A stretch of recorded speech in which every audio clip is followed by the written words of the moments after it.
work hard and listen to their teacher, and when they get homework and then they finish it and then they have it due the next day on time, they take their time during tests and try not to mess up. And when they work with partners, they help and they don't give the questions to the person and not cheat. And when a teacher tells them what to do, they will do it and then they'll finish it. Paying attention, working as hard as you can, staying on task, and patient.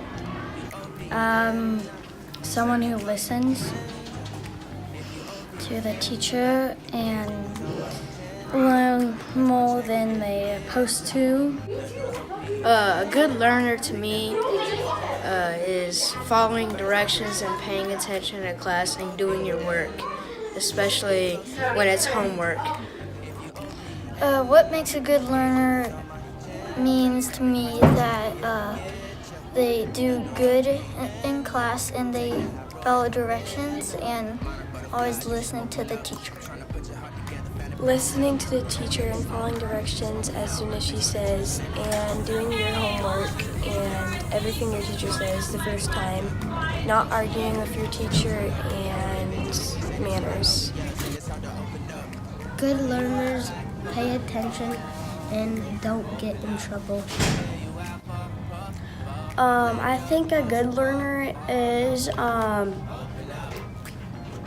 someone that pays attention and listens. They ask questions themselves and get help from other students if they need it.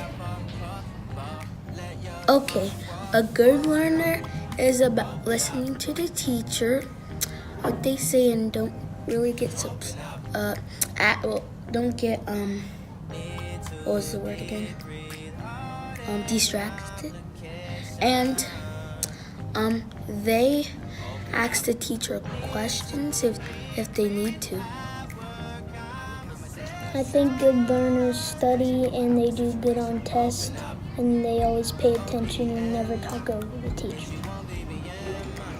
Good learners listen to the teacher and follow directions. Good learners success when they learn, and when they make mistakes, they always learn from it, and they try to do better next time on their work, and they get better and better.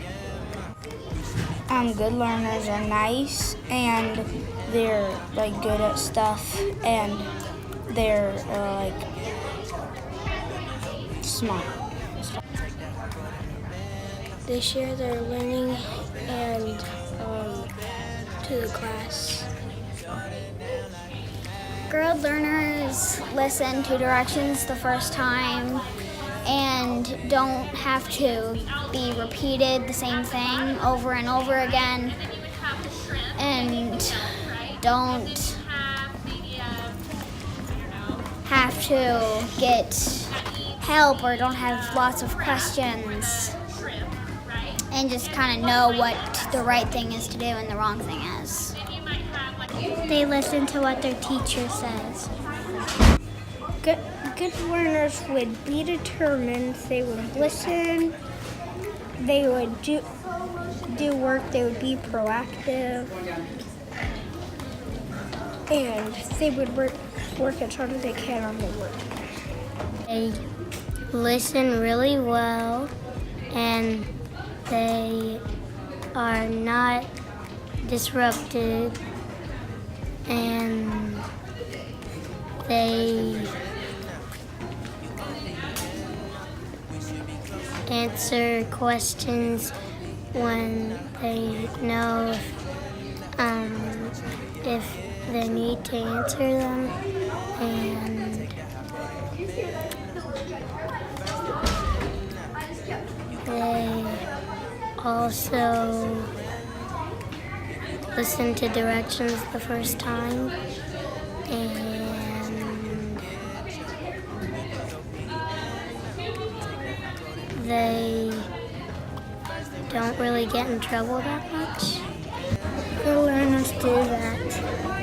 They think about stuff in their heads, and then they write the answer. And good learners, what other good learners do is that they know harder things that they never know about. And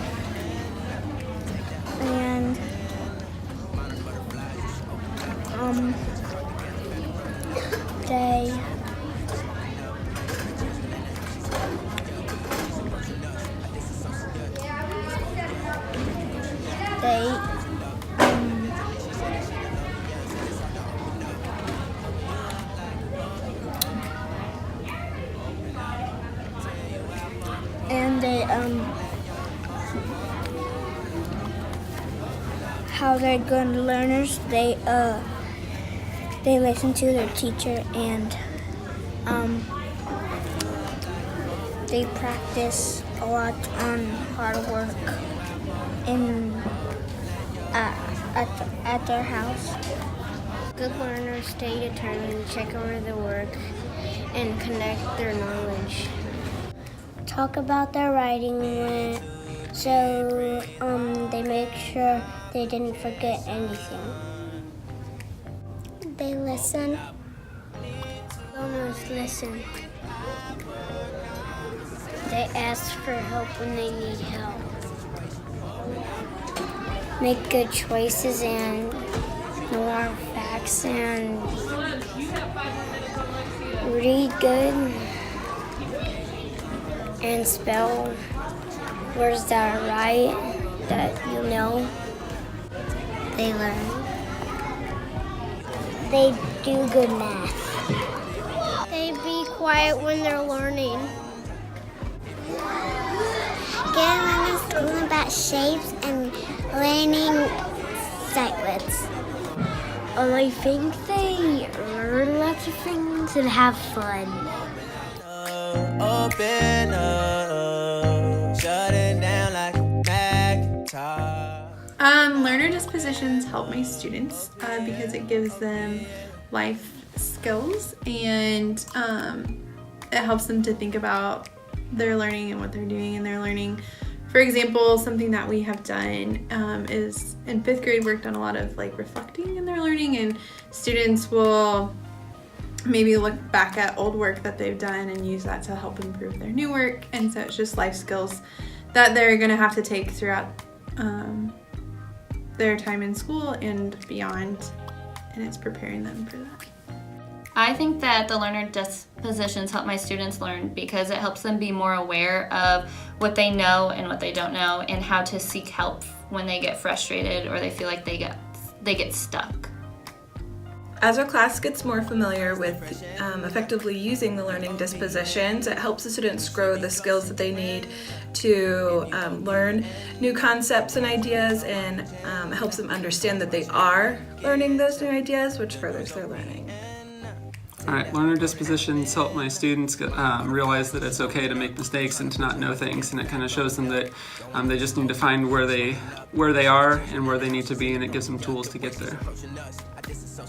The learner dispositions help learners become more accountable of their own learning. Once they learn the dispositions, and they can take ownership into their own learning, such as questioning. Being a good learner is someone that asks a ton of questions. Once they know this, then they feel comfortable asking the questions. They become more self-aware in turn and knowing to do so. So for myself, those are what the learner dispositions are for. Well, I think in today's educational climate, we're always trying to develop student agency. And a colleague was just showing me a definition of student agency being the opposite of helplessness, which I really liked. And so I was thinking about our learner dispositions and how